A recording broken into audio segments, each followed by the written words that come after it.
And we've heard a great deal of spin doctoring. However, a little trip to Des Moines was very enlightening. And thank goodness for the Des Moines Register. We all know our local newspaper has touched the issues. But they have a very interesting editorial today about free speech should apply to churches and charities who have tax exempt. And it goes into the history of the law. You can read that for yourselves.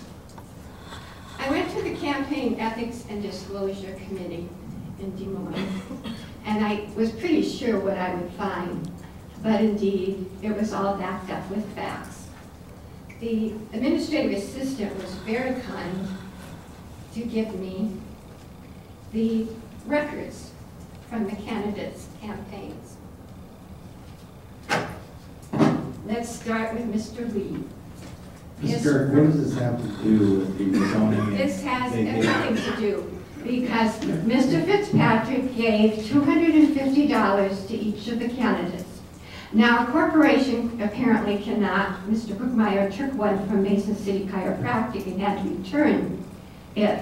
Mr. Fitzpatrick was the CEO of Mercy Hospital, a hospital that claims a tax-exempt status. Please do not interrupt me, Mr. Brookmeyer, because you do not like what's in your campaign disclosures.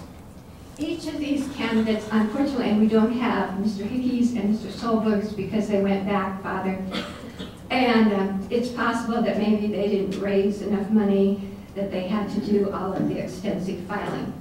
But as you go through the contributions, you will find the $250 contribution from Fitzpatrick in violation of the tax-exempt status if you read the Des Moines Register article.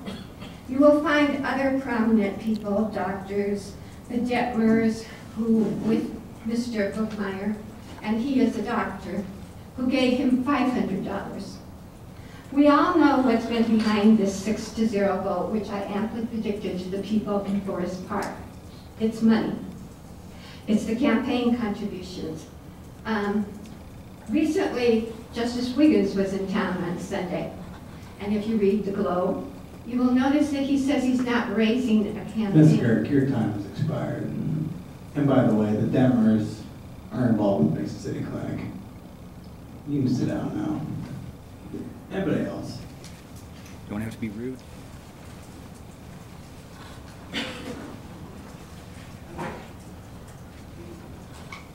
Although we know what will occur with this, we know that you're not playing by the rules. The 1994, this is not a chapter under the 6th provision of that.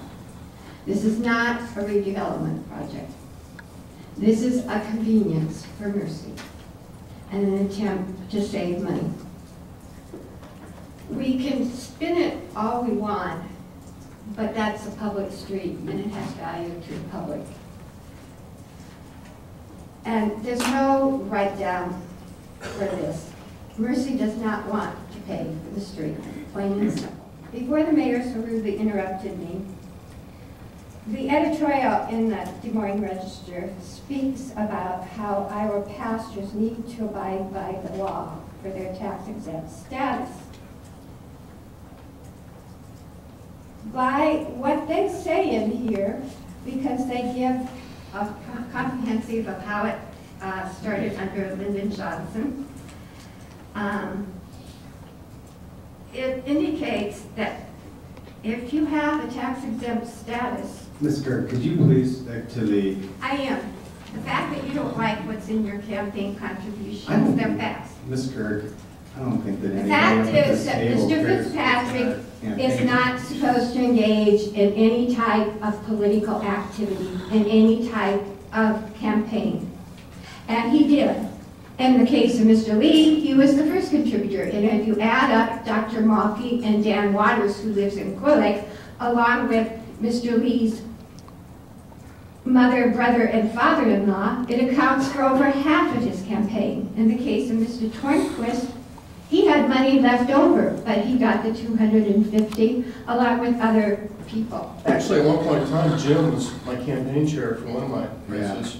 Yeah, I mean, I'm surprised we need to have that in the public record. Yeah, I mean, this. Because even though he lives in Des Moines, it makes a big difference now. I thought that was her time, man. You're supposed to interrupt my minutes. Mr. Tornquist, and by the way, I understand everybody at the table uses donations to run their campaigns. That's not unusual, and they're legally filed at the Iowa Well, Ethics Board. Justice So Wiggins said that he please- wasn't please going stay to on mount a subject. campaign because it led to corruption. That he Joke. wasn't going to ask and fund a campaign because, and I think if you go back to the Globe, you'll find his remarks very interesting because a careful read-through of the donations shows indeed what influence was being peddled. In the case of Mr. Kuhn, you'll recall that Mr. Tornquist told us about his neighbor that lived at 3 Bittersweet Drive. Now, Mr. Tornquist, you don't want to tell me anything that you don't want me to remember.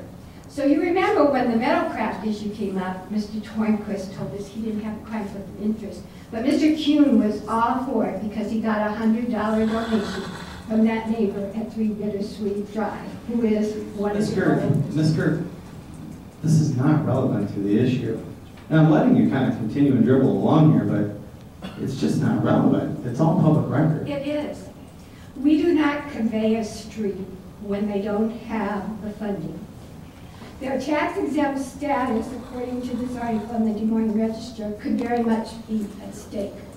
We know they don't have the funding for the loading dock. We know that corporate has not released those funds. You don't even have architecture plans, which they had for a heart transplant center that has never materialized and never will.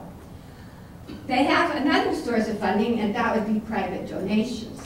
But I don't think if Mercy loses its tax-exempt status, that we're going to even have funding for the Energy Center. And we do not convey things, and then we'll take care of it later. That's not how you do business. We all know what's behind your votes, and we all know who's pulling the strings, just like Bill Barrett did with his marionette puppets. It is not in the public's interest to convey this street. Thank you, Ms. Gerk.